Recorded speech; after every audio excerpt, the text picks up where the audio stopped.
गुरु जी शुक्राना गुरु जी, मेरी प्यारी संगत जी, गुरु जी का अनंत अनंतम शुक्राना। संगत जी, गुरु जी के आशीर्वाद से हम शिव पुराण का पाठ आपके सामने लेके आ रहे हैं, जो कि काफ़ी दिनों से चल रहा है चैनल पे। हम माफ़ी चाहेंगे अगर आपको कुछ समझ में नहीं आ रहा उसके लिए, तो गुरु जी से भी माफ़ी चाहेंगे। गुरु जी, अगर हमसे कोई गलती हो रही है तो, ताकि संगत जी, क्योंकि पाठ की सेवा कुछ रेगुलर नहीं हो पा रही, क्योंकि आंटी जी के बीच में तबीयत खराब हो गई थी। तो संगत जी, अब आंटी जी रेगुलर भी अपने पाठ की सेवा कर रही है, तो संगत जी आप भी पूरी सेवा को अच्छे से स्वीकार कीजिए। हर पाठ को एंड तक जरूर सुनिए, अपनी ब्लेसिंग्स जरूर लीजिए और प्यारा सा कमेंट जरूर कीजिए। जय गुरु जी, शुक्राना गुरु जी। चैनल को सब्सक्राइब करके बेल आइकन को प्रेस जरूर कर लीजिए और आगे शेयर जरूर करना। जय गुरु जी। गुरु जी शुक्राना, गुरु जी नंदन नंदन शुक्राना गुरु जी। गुरु महाराज जी के चरणों में कोटि कोटि प्रणाम। प्यारे संगत जी, आपको भी जय गुरु जी। ओम गणपति नमः। ओम नमः शिवाय। शिव जी सदा सहाय। ओम नमः शिवाय। गुरु जी महाराज सदा सहाय।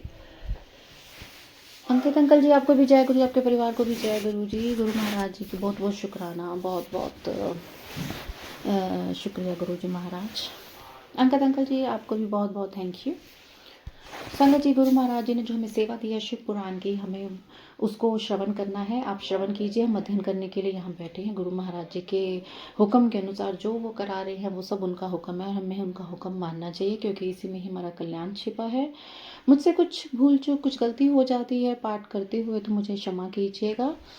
संगत जी, चलिए गुरु महाराज जी से आज्ञा लेते हैं। गुरु महाराज जी, आप इस पाठ में विराजमान हो और इस पाठ को एक एक शब्द को ब्लेस कीजिए, ताकि मैं इसे पढ़ सकूं और बिना किसी रुकावट के मेरा पाठ आप संपन्न कराइए। गुरु महाराज जी, आपने मुझे ये सेवा दी है, तो मैं अपनी सेवा को बहुत अच्छे से कर पाऊँ।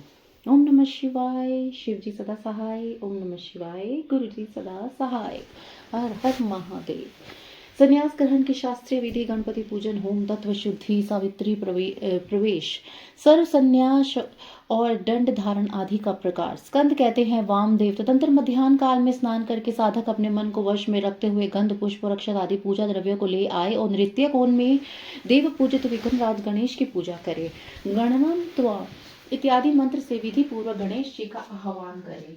आह्वान के पश्चात, माफ कीजिएगा संगत जी, आह्वान के पश्चात उनके स्वरूप का इस प्रकार ध्यान करना चाहिए। उनके अंग कांति लाल है, शरीर विशाल है, सब प्रकार के आभूषण उनकी शोभा बढ़ा रहे हैं। उन्होंने अपने कर कमलों में क्रमशः पाश, अंकुश, अक्ष, मलत्कार, वर्ण नामक मुद्राएं धारण कर रखी है। इस प्रकार आह्वान और ध्यान करने के पश्चात शंभुपुत्र गजानन की पूजा करके खीर, पुआ, नारियल और गुड़ आदि का उत्तम नैवेद्य निवेदन करें। तत्पश्चात तांबूल आदि दे उन्हें संतुष्ट करके नमस्कार करें और अपने अभीष्ट कार्य की निर्विघ्न पूर्ति के लिए प्रार्थना करें। तदंतर अपने गृह सूत्र में बताई हुई विधि के अनुसार उपासना अग्नि में आज्य भागा अन्न हवन करके अग्निदेवता संबंधी यज्ञ विषयक स्थालीपाक होम करना चाहिए। इसके बाद भूस्वाहा इस मंत्र से पूर्णाहुति होम करके हवन का कार्य समाप्त करें। तत्पश्चात आलस्य रहित हो अपहरण काल तक, मीन्स दोपहर तक, गायत्री मंत्र का जप करते रहे। तदंतर स्नान करके सायकाल की संध्या उपासना तथा सायंकालिक उपासना संबंधी नित्य होम आदि करके मौन हो गुरु की आज्ञा ले चरु पकाएं। फिर अग्नि में समिधा, चरु और घी की रुद्र सूक्त से और सद्योजात आदि 5 मंत्रों से पृथक पृथक आहुति दें। अग्नि में उमा सहित महेश्वर की भावना करें और गौरी देवी का चिंतन करते हुए गौरी में माए इस मंत्र से 108 बार होम करके अग्नय स्विष्ट कृत है स्वाहा इस मंत्र से 1 बार आहुति दे। इस प्रकार मंत्र से हवन करने के पश्चात विद्वान पुरुष अग्नि से उत्तर में एक आसन पर बैठे, जिसमें नीचे कुशा, उसके ऊपर मृग चर्म और उसके ऊपर वस्त्र बिछा हुआ हो। ऐसे सुखद आसन पर बैठकर मौन भाव से सुस्थिरचित होकर जागरण पूर्व ब्रह्म मुहूर्त आने तक गायत्री का जप करता रहे। इसके बाद स्नान करे। जो जल से स्नान करने में असमर्थ हो वह भस्म से ही विधि पूर्वक स्नान करे। फिर उस पर अग्नि पर ही चरु पकाकर उसे घी से तर करे। उसे उतार कर अग्नि से उत्तर दिशा में कुश पर रखे, पुनः घी से चरु को मिश्रित करे। इसके बाद विहति मंत्र, रुद्र सूक्त तथा सद्योजात आदि 5 मंत्रों का जप कर इनके द्वारा एक आहुति भी दे। चित्त को भगवान शिव के चरणारविंद में लगाकर प्रजापति, इंद्र, विश्वदेव और ब्रह्मा के लिए भी एक आहुति दे। इन सबके नाम के आदि में ओम और अंत में नमः स्वाहा जोड़कर चतुर्यांत उच्चारण करें, यथा ओम प्रजापतये नमः स्वाहा इत्यादि। तत्पश्चात पुण्यावाचन करके अग्नये स्वाहा इस मंत्र से अग्नि के मुख में आहुति देने तक का कार्य संपन्न करें। फिर प्राणय स्वाहा इत्यादि 5 मंत्र द्वारा घृत सहित चरु की आहुति दे। इसके बाद अग्नि सृष्टि करते स्वाहा बोलकर एक आहुति और दे। तदंतर फिर रुद्र सूक्त, ईशान आदि 5 मंत्रों का जप करें। महेश आदि चतुर्विध मंत्रों का पाठ करें। इस प्रकार तंत्र होम करके अपनी गृह शिका में बताई हुई पद्धति के अनुसार उन देवताओं के उद्देश्य में बुद्धिमान पुरुष सांग होम करे। इस तरह जो अग्निमुखादि कर्म तंत्र को प्रवर्तित किया गया है उसका निर्वाह करके विरजा होम को 26 तत्व रूपी शरीर में छिपे हुए तत्व समुदाय की शुद्धि के लिए विरजा होम करना चाहिए। उस समय यह कहेगी मेरे शरीर में जो ये तत्व है उन सब की शुद्धि हो। उस प्रसंग में आत्म तत्व की शुद्धि के लिए आरुण केतुक मंत्रों का पाठ करते हुए पृथ्वी आदि तत्व से लेकर पुरुषत्व पर्यंत क्रमशः सभी तत्वों की शुद्धि के लिए निमित्त घृत चरों का होम कर शिव के चरणार बिंदुओं का चिंतन करते हुए मौन रहे।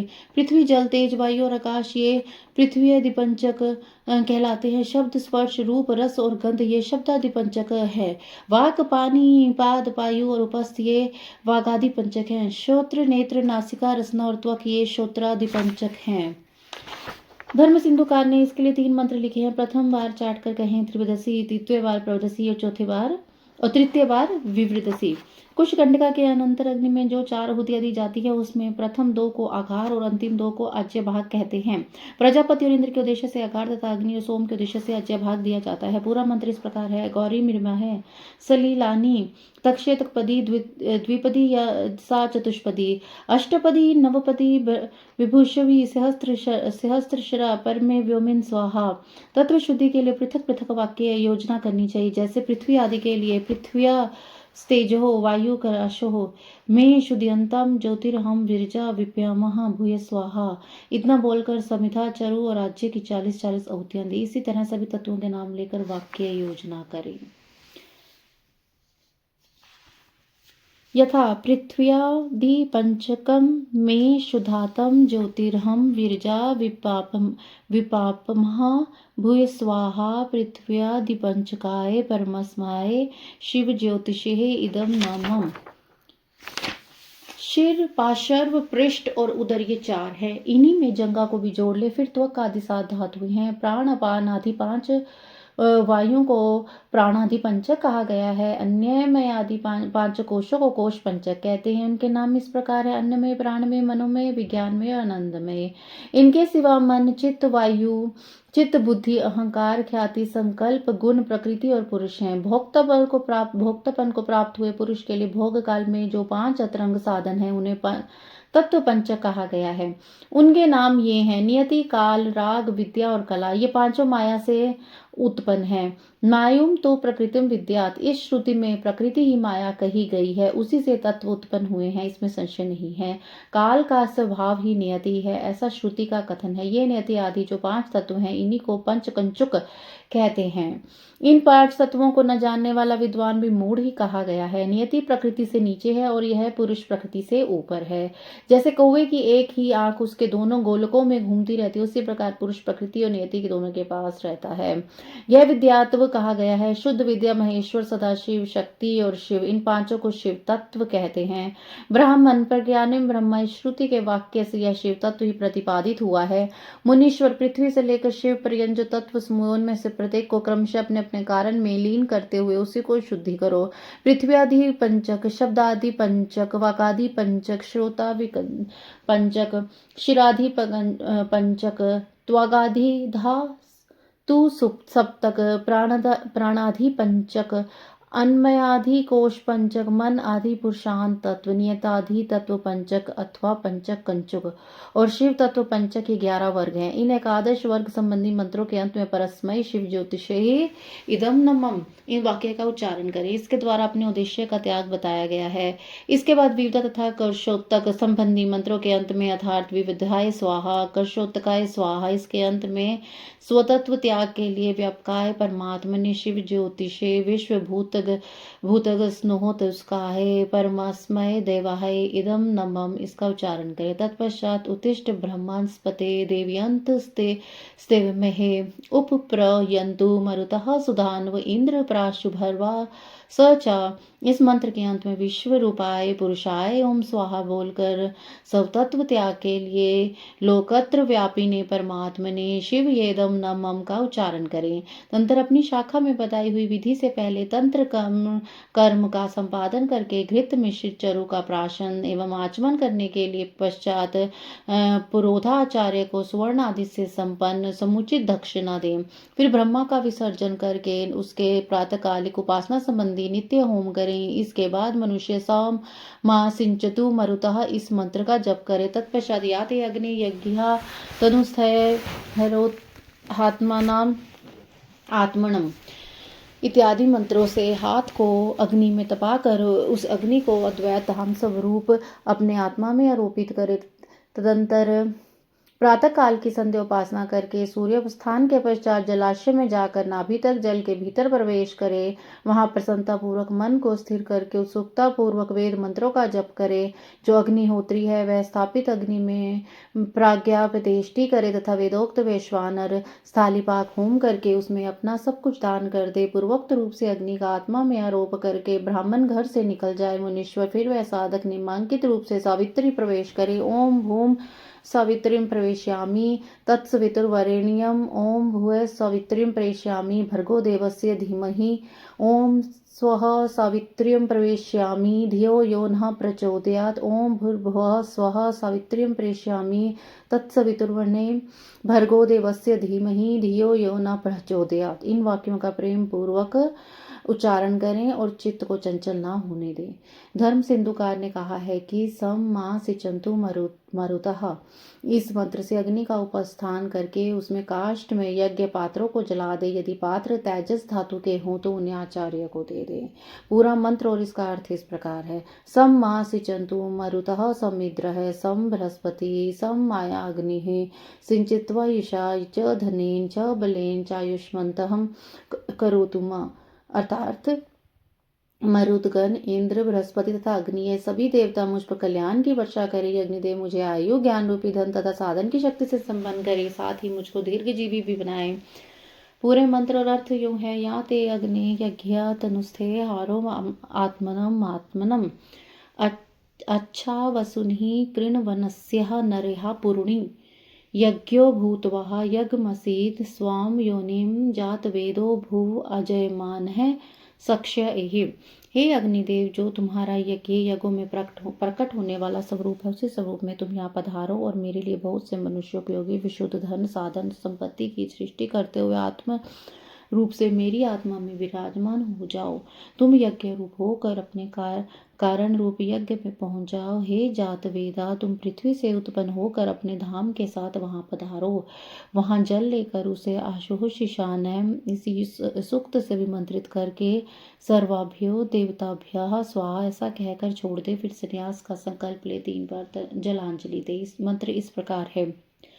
ओम एषः वा अग्निः सूर्यः प्राणं गच्छ स्वाहा ओम स्वाम योनिं गच्छ स्वाहा ओम आपो वह गच्छ स्वाहा। धर्म सिंधु। यदिष्टं यच्च पूर्तं यच्च पद्मनापधि प्रजापतो तन्मसि जुहामि वियुक्तमदेवं देवकिल्लभिषत् स्वाहा ऐसा कहकर घी की आहुति दें। इदम प्रजापते नमः कहकर त्याग दें। यही प्रजापति है। धर्म सिंधु में प्रवेशामि पाठ है। उसी समय गायत्री का इस प्रकार ध्यान करें कि ये भगवती गायत्री साक्षात भगवान शंकर के आधे शरीर में निवास करने वाली है। इसकी 5 मुख और 10 भुजाएं हैं। ये 15 नेत्रों से प्रकाशित होती है। नूतन रत्नमय किरीट से जगमगाती हुई चंद्रलेखा उसके मस्तक को विभूषित करती है। इनकी अंग कांति शुद्ध स्फटिक मणि के समान उज्ज्वल है। ये शुभ लक्षणा देवी अपने 10 हाथों में 10 प्रकार के आयुध धारण करती है। हार, केयूर, बाजूबंद, कड़े, करधनी और नुपुर आदि आभूषणों से इनके अंग विभूषित हैं।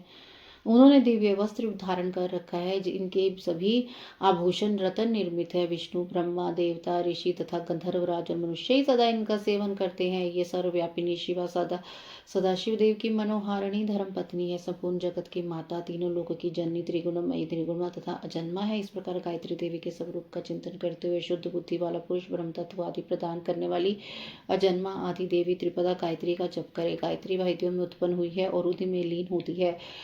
प्रणव से प्रकट हुई और प्रणव में लय को प्राप्त होती हैं। प्रणव संपूर्ण वेदों का आदि है। यह शिव का वाचक है, मंत्रों का राजाधिराज है, महाबीज स्वरूप है, श्रेष्ठ मंत्र है। शिव प्रणव है और प्रणव शिव कहा गया है क्योंकि वाच्य और वाचक में अधिक भेद नहीं होता। इसी महामंत्र को काशी में शरीर त्याग करने वाले जीवों के मरण काल में उन्हें सुनाकर भगवान शिव परम मोक्ष प्रदान करते हैं। इसलिए श्रेष्ठ यदि अपने हृदय कमल के मध्य में विराजमान एकाक्षर प्रणव रूप परम कारण शिवदेव की उपासना करते हैं। दूसरे में मुक्ष धीर एवं विरक्त लौकिक पुरुष भी मन से विषयों का परित्याग करके प्रणव रूप परम शिव की उपासना करते हैं। इस प्रकार गायत्री का शिव वाचक प्रणव में लय करके अहम वृक्ष से रेरिवा इन अविवाक का जप कर तत्पश्चात यश यश छंद सामृषभ, इस अनुवाक को आरंभ से लेकर श्रुतम में गोपाय तक पढ़े। दारिशनाश्च वितेशनाश्च लोकेशनाश्च व्युत्थोहम, यथार्थ में स्त्री की कामना, धन की कामना और लोकों में ख्याति की कामना से ऊपर उठ गया हूँ। मुने इस वाक्य का मंद, मध्य और उच्च स्वर से क्रमशः 3 बार उच्चारण करें। तत्पश्चात सृष्टि, स्थिति और लय के क्रम से प्रणव मंत्र का उद्धार करके फिर क्रमशः इन वाक्यों का उच्चारण करें। ओम भुवः संन्यस्तम मया, ओम भुवः संन्यस्तम मया, ओम सुवः संन्यस्तम मया, ओम भूर्भुवः स्वयं संन्यस्तम मया। इन वाक्यों का मंद, मध्यम और उच्च स्वर से हृदय में सदाशिव का ध्यान करते हुए सावधान चित्त से उच्चारण करें। तदंतर अभ्यम सर्वभूतेभ्यम अतः स्वाहा, मेरी ओर से सब प्राणियों के अभ्यदान दिया गया है, ऐसा कहते हुए पूर्व दिशा में कंजली जल लेकर छोड़े।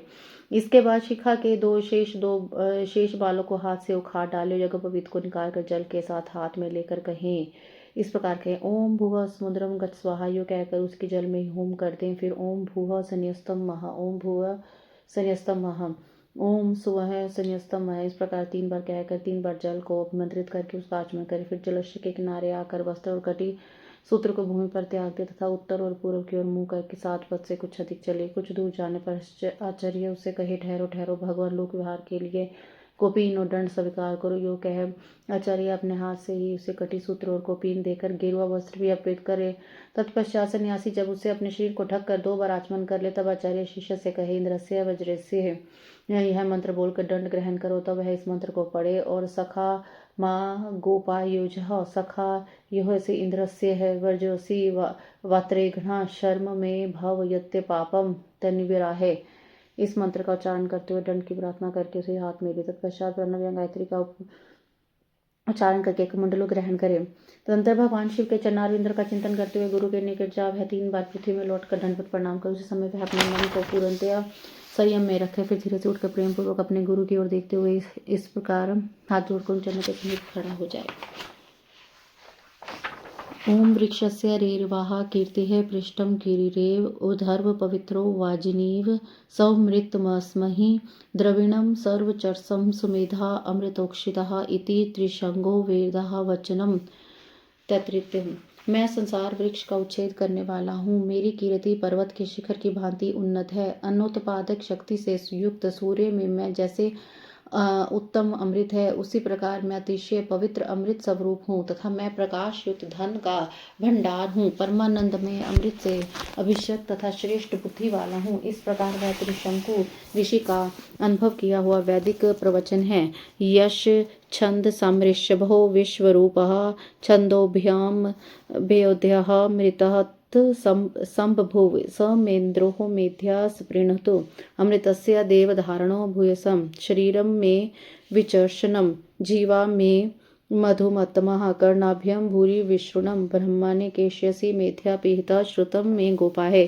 जो वेदों में सर्वश्रेष्ठ सर्वस्वरूप और अमृत स्वरूप वेदों से प्रधान रूप में प्रकट हुआ, वह सबका स्वामी परमेश्वर मुझे धारणा युक्त बुद्धि से संपन्न करे। हे देव, मैं आपकी कृपा से अमृतमय परमात्मा को अपने हृदय में धारण करने वाला बन जाऊं। मेरा शरीर विशेष प्रतिला सब रोगों से युक्त हो, सब रोगों से रहित हो, तो मेरी जीवा सब रोगों से रोग रहित हो और मेरी जीवा अतिशय मधुमती मधुभाषिणी हो जाए। मैं दोनों कानों द्वारा अधिक सुनता रहो। हे प्रणव, तू लौकिक बुद्धि से ढकी परमात्मा की नीति है, तू मेरे सुनिपदेश की रक्षा कर।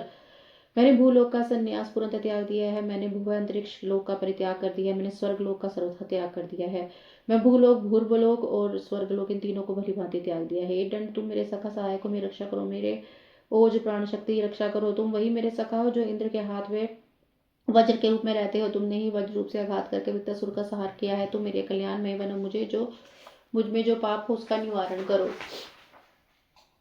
त्रयाशम जमदग्निः कश्यपस्यः त्रयाशम यद्वेषु त्रयाशम तन्यस्सु त्रयाशम त्र्यंबकम यजामहे सुगंधिम पुष्टिवर्धनम उर्वारुकमिव बन्धनात् मृत्युमोक्षमाः अमृता।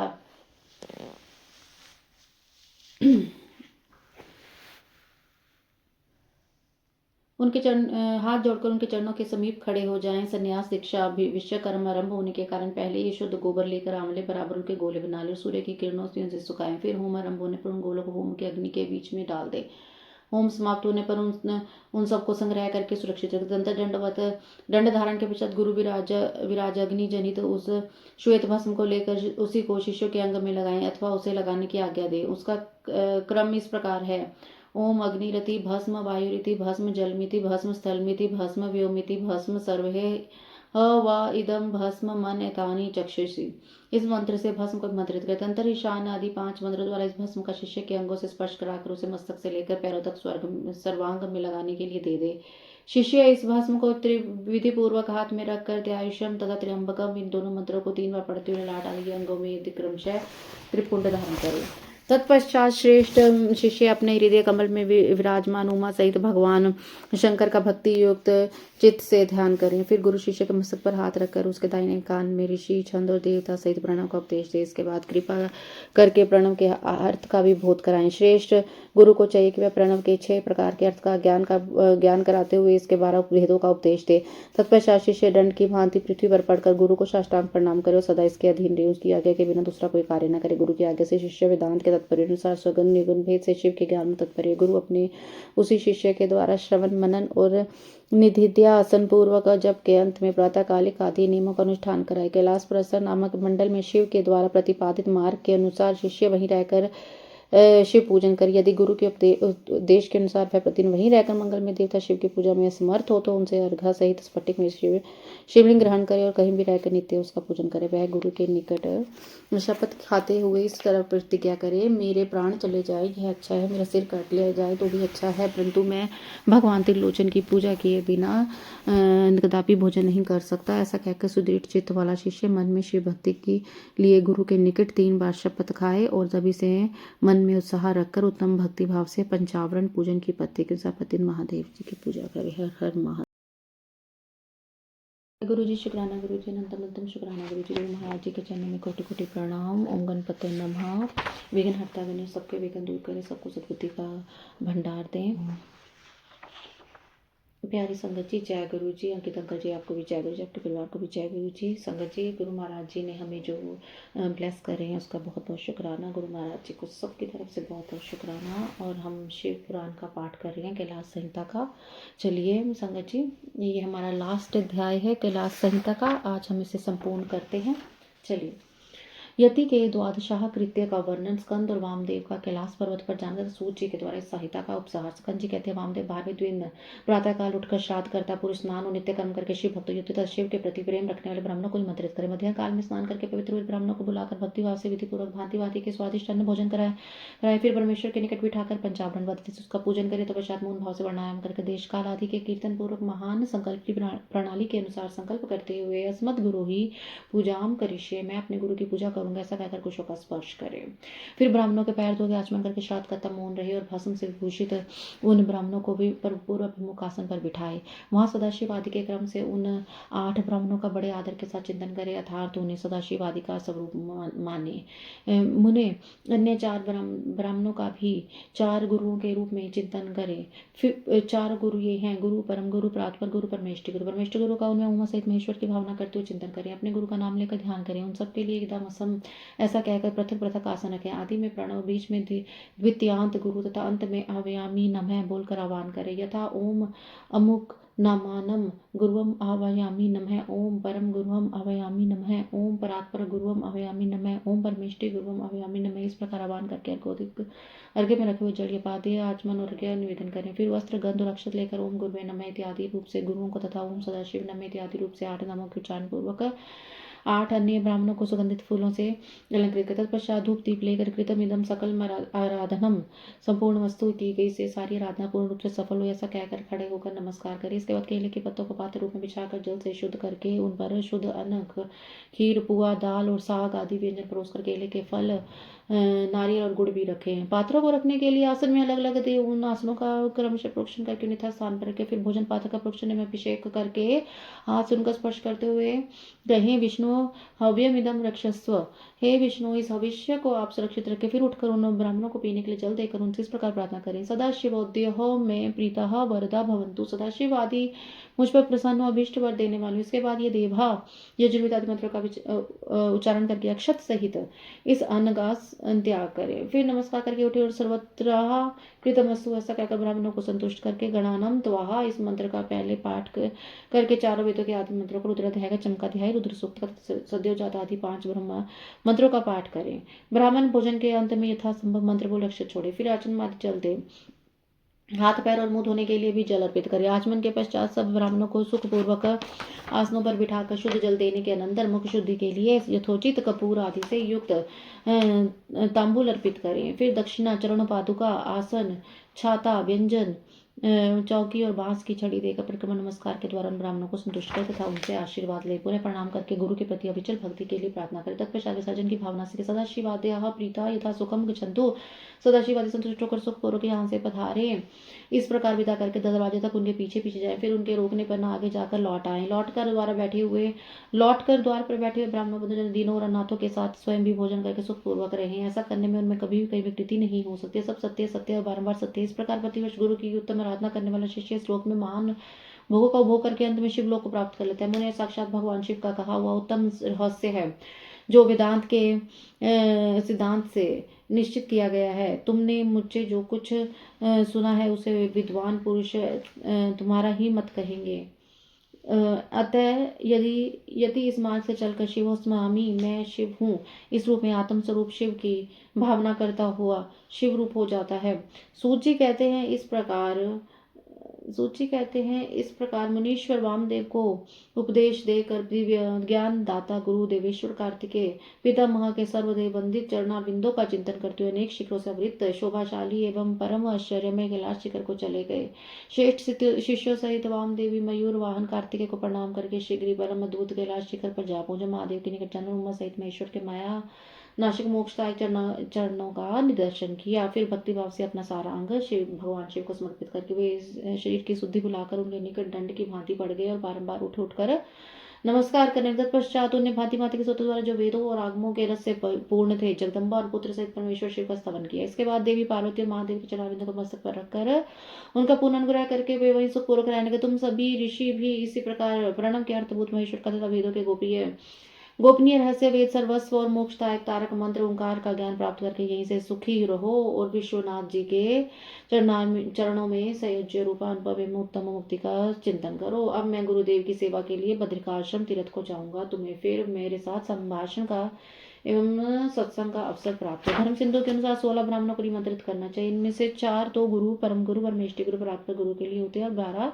ब्राह्मणों के स्वादि नामों से पूजा होती है। परंतु इन पुराण में दिए गए वर्णन के अनुसार 12 पुराणों को निमंत्रित करना आवश्यक है।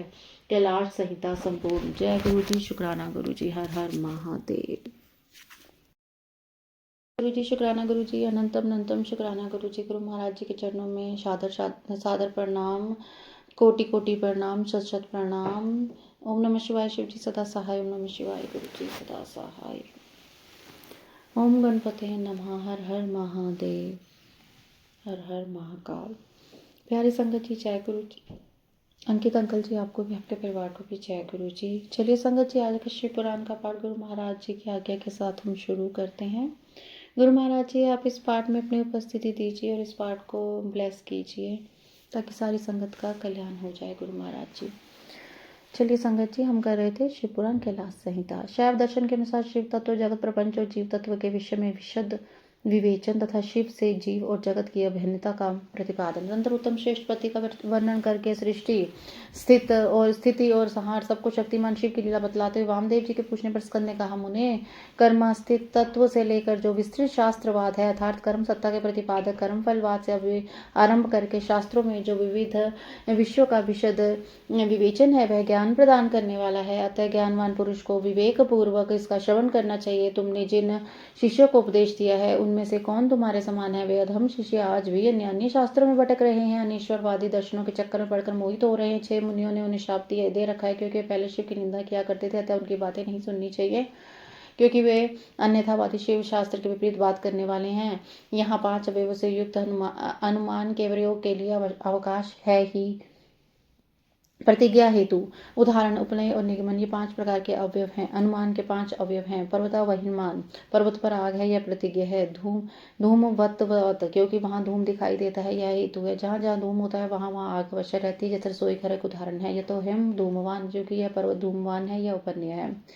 अतः अग्निमान, अतः अग्नि से युक्त है, यह निगम्न है। इसी तरह ईश्वर के लिए भी अनुमान होता है। यथा शित्यांकुरादिकम कृत्य जन्यम, पृथ्वी तथा अंकुर आदि किसी कर्ता द्वारा उत्पन्न हुए हैं, यह प्रतिज्ञा है। कार्यत्वात्, कार्य, क्योंकि ये कार्य है, यह हेतु है। यत् यत् कार्यम ततत कृत्य जन्म, यथा घट कुंभकार जन्य, जो कार्य है वह किसी न किसी कर्ता से उत्पन्न होता है, जैसे घड़ा कुंभकार से उत्पन्न होता है, वह उदाहरण हुआ।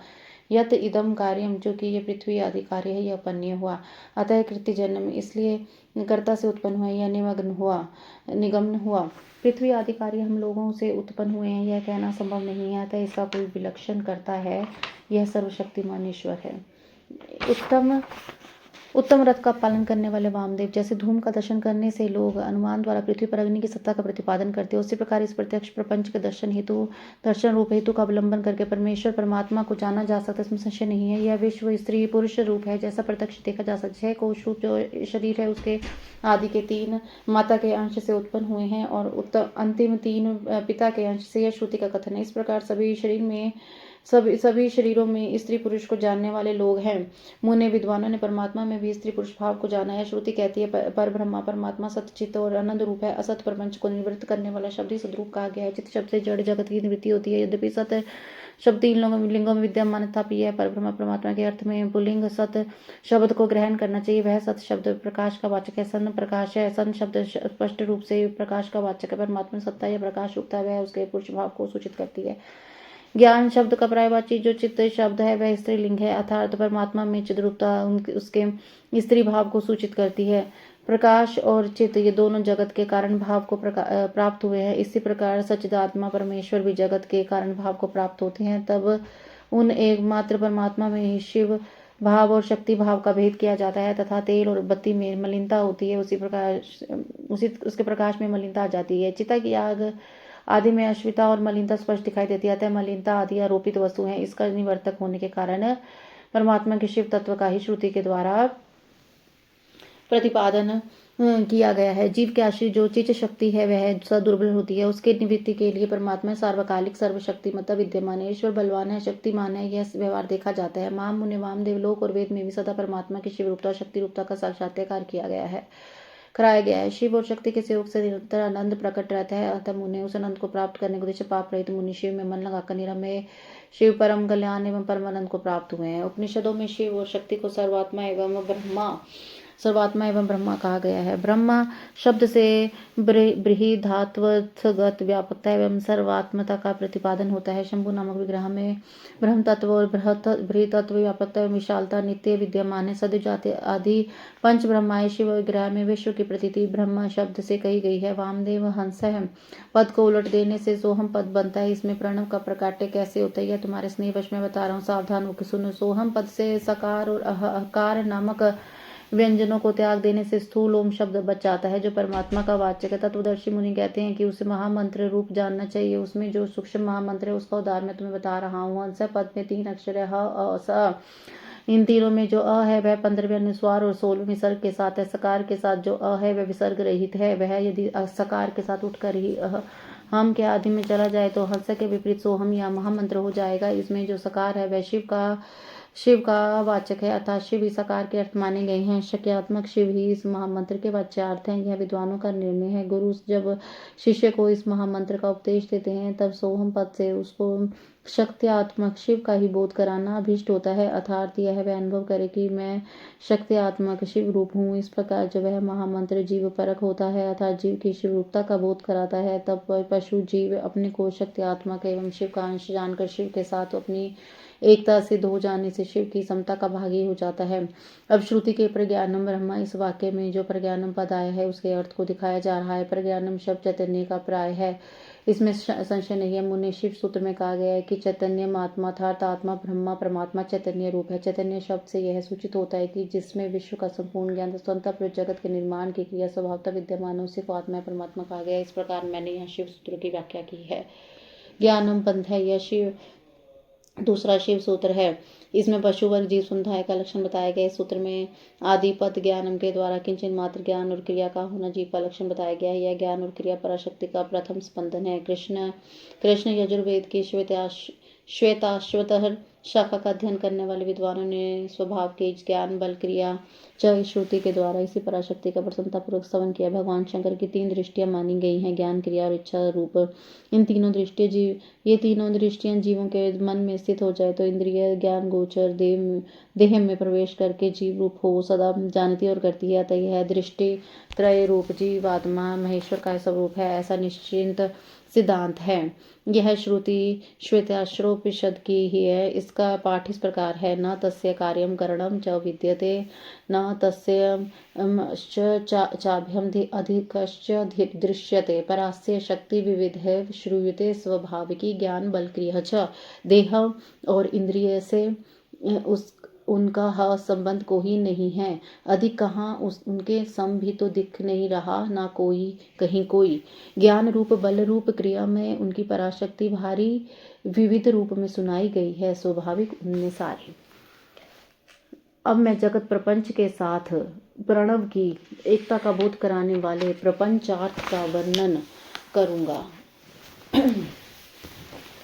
ओमितिदम सर्वम तत्रियम अर्थात यह प्रत्यक्ष दिखाई देने वाला समस्त जगत ओंकार है। यह सनातन श्रुति का वचन है, कथन है। इसमें प्रणव और जगत की एकता सूचित होती रस्मादम इस वाक्य से आरंभ करके तत्रीय श्रुति ने संसार की सृष्टि के क्रम का वर्णन किया है। वामदेव श्रुति का जो विवेक तात्पर्य है उसमें मैं तुम्हारे स्नेहवश बता रहा हूँ, सुनो। शिव भक्ति का शिव शक्ति का संयोगी परमात्मा है। यह ज्ञानी पुरुषों का निश्चित मत है। शिव की जो पराशक्ति है उसकी चित शक्ति प्रकट होती है। चित शक्ति से अनंत शक्ति का प्रादुर्भाव होता है। अनंत शक्ति से इच्छा शक्ति का उद्भव हुआ है। इच्छा शक्ति से ज्ञान शक्ति और ज्ञान शक्ति से 5वीं क्रिया शक्ति प्रकट हुई है। मुने इन्हीं से निवृत्ति आदि कलाएं उत्पन्न हुई हैं। चित शक्ति से नाद और आनंद शक्ति से बिंदु का प्रकाट्य बताया गया है। इच्छा शक्ति से मकार प्रकट हुआ है। ज्ञान शक्ति से 5वां स्वरुकार प्रकट हुआ और क्रिया शक्ति से उकार की उत्पत्ति हुई है। मुनीश्वर, इस प्रकार मैंने तुम्हें प्रणव की उत्पत्ति बतलाई है।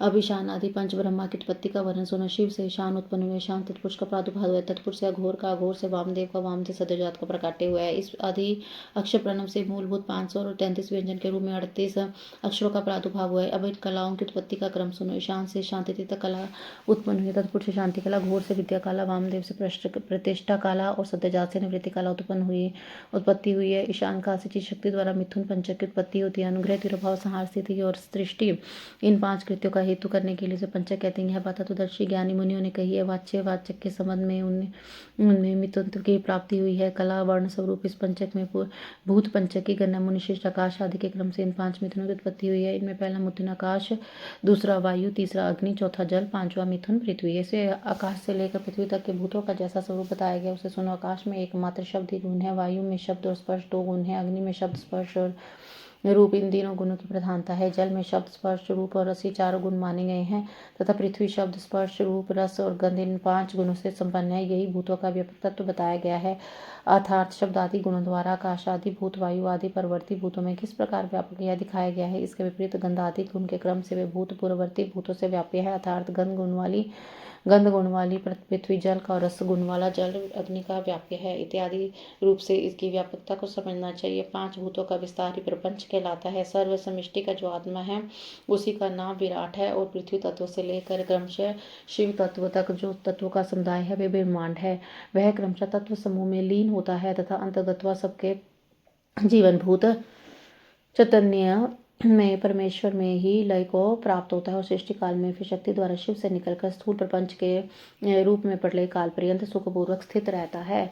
अपनी इच्छा से इस संसार की सृष्टि के लिए उदित हुए महेश्वर का जो प्रथम परिस्पंद है उसे शिव तत्व कहते हैं। यही इच्छा शक्ति का तत्व है क्योंकि संपूर्ण कृत्यों में इसी का अनुवर्तन होता है। मुनीश्वर, ज्ञान और क्रिया इन दोनों शक्तियों में जब ज्ञान का आधिक्य हो तब उसे सदाशिव तत्व समझना चाहिए। जब क्रिया शक्ति का उद्रेक हो तब उसे महेश्वर तत्व समझ जानना चाहिए तथा जब ज्ञान और क्रिया दोनों शक्तियों में समान हो तब वहाँ शुद्ध विद्यात्मक तत्व समझे। समस्त भाव पदार्थ परमेश्वर की अंगभूति है तथापि उनमें जो भेद बुद्धि होती है उसका नाम माया तत्व है। जब शिव अपने परम ऐश्वर्यशाली रूप को माया से निगृहित करके संपूर्ण पदार्थों को ग्रहण करने वाला है तब उसका नाम पुरुष होता है। सृष्टवा तद्विजानु प्रविश्यते, उस शरीर को रचकर स्वयं उसमें प्रविष्ट वह उसी श्रुति ने उसके इसी स्वरूप का प्रतिपादन किया है, अथवा इसी श्रुति का इसी तत्व का प्रतिपादन करने के लिए उस श्रुति का प्रादुर्भाव हुआ है। यही पुरुष माया से मोहित होकर संसार बंधन में बंधा हुआ पशु कहलाता है। शिव तत्व के ज्ञान से शून्य होने के कारण उसकी बुद्धि नाना प्रकार के कर्मों में असक्त होकर मूढ़ता को प्राप्त होती है। वह जगत को शिव से अभिन्न नहीं जानता था, अपने को भी शिव से भिन्न समझता है। प्रभु, यदि शिव से अपनी तथा जगत की अभिन्नता का बोध हो जाए तो पशु जीव को मोह बंधन न प्राप्त हो। इस जैसे इंद्रजाल विद्या के ज्ञाता बाजीगर जो अपनी रची हुई अद्भुत वस्तुओं के विषय में मोह या भ्रम नहीं होता, उसी प्रकार ज्ञान योगी को भी नहीं होता। गुरु के उपदेश द्वारा अपने ऐश्वर्य का बोध प्राप्त हो जाने पर चिदानंद घन शिव रूप ही हो जाता है। शिव की 5 शक्तियां हैं: सर्वकृतत्व रूपा, सर्वतत्व रूपा, पूर्ण तत्व रूपा, नित्य स्वरूपा और व्यापक तत्व रूपा। जीव की 5 कलाएं हैं: कला, विद्या, राग, काल और नियति। इसे कला पंचक कहते हैं। जो यहाँ 5 तत्वों के रूप में प्रकट होती है उसका नाम कला है। जो कुछ कृतत्व में हेतु बनती है उस और कुछ तत्व का साधन होता है, उस कला का नाम विद्या है। जो विश्व में आसक्ति नाम पैदा करने वाली है उन कला का नाम राग है। जो भाव पदार्थों प्रकाश का भासनात्मक रूप से क्रमशः छेदक होकर संपूर्ण भूतों आदि का कहलाता है, वह काल है। यह मेरा कर्तव्य है और यह नहीं है। इस प्रकार नियंत्रण करने वाली जो विभू की शक्ति है उसका नाम नियति है। इसके आक्षेप से जीव का पतन होता है। ये 5 ही जीवों के स्वरूप को आच्छादित करने वाले आवरण हैं, इसलिए पंचतंत्र कहे गए हैं। इनके निवारण के लिए अंतरंग साधन की आवश्यकता है। जय गुरु जी, शुक्राना गुरु जी। आज का अध्याय यहीं समाप्त होता है। हर हर महादेव।